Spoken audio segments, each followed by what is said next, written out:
ಇಬ್ಬರು ಮುದ್ಕಿರು, ನಮ್ಮಮ್ಮ ನಮ್ಮ ಅತ್ತೆ ಎಲ್ಲಾರು ಇಲ್ಲೇ ಮಲ್ಕೊಂಡಿದ್ದಾರೆ. ಯಾರಿಲ್ಲ ಸರ್ ನಮ್ಗೆ. ಇವಾಗ ರೂಮ್ ಸಿಗ್ಬೇಕಂದ್ರೆ ತುಂಬಾ ಕಷ್ಟ ಆಗ್ಬಿಟ್ಟೈತೆ ನಮ್ಗೆ. ಎಲ್ಲಿ ಸಿಗ್ತಾನೆ ಇಲ್ಲ ನಮ್ಗೆ. ಎಲ್ಲಿಗೆ ಹೋಗ್ಬೇಕು ಸರ್ ಇವಾಗ ನಾವು?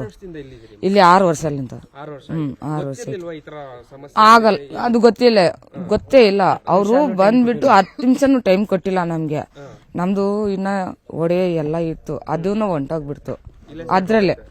ಇವಾಗ ತೆಗಿಬೇಕಂದ್ರೆ ಆಗುತ್ತಾ ಸರ್ ನಮ್ಗೆ? ಆಗ್ತಾ ಇಲ್ಲ. ಕಾಸಿಲ್ಲ, ಒಡೆ ಮಾತ್ರ ಹೊಂಟೋಗ್ಬಿಡ್ತು. ಸ್ವಂತ ಮನೆ ಇಲ್ಲ, ಬಾಡಿಗೆ ಮನೆ. ಬಾಡಿಗೆ ಕಟ್ಕೊಂತಾನೆ ಇರ್ತಾ ಇದೀವಿ ನಾವು. ಬಾಡಿಗೆಗೆ ಏನು ಕಮ್ಮಿ ಮಾಡಿಲ್ಲ ನಾವು, ಎಲ್ಲ ಕಟ್ತಾನೆ ಇರ್ತೀವಿ ನಾವು. ಕೊಟ್ಟಿದೀವಿ ಸರ್ ನಾವು. ಅವ್ರು ಕೇಳಿದ್ರೆ ಅವರೇ ಅಳ್ತಾವ್ರೆ. ನಾವ್ ಏನ್ ಮಾಡ್ಬೇಕು ಸರ್? ನಾವ್ ಹೆಂಗ್ ಕೇಳ್ಬೇಕು ಹೇಳಿ? ಅವ್ರಿಗೂ ಒಂದ್ ನ್ಯಾಯ ಸಿಗ್ಬೇಕು, ನಮ್ಗೂ ಒಂದ್ ನ್ಯಾಯ ಸಿಗ್ಬೇಕು. ಇವಾಗ ನಾವ್ ಏನ್ ಹೇಳಕ್ ಆಗುತ್ತೆ ಹೇಳಿ ಅವ್ರಿಗೆ? ಇವಾಗ ಹೋಗಂದ್ರೆ ಎಲ್ಲಿಗೆ ಹೋಗ್ಬೇಕು ಸರ್ ನಾವು?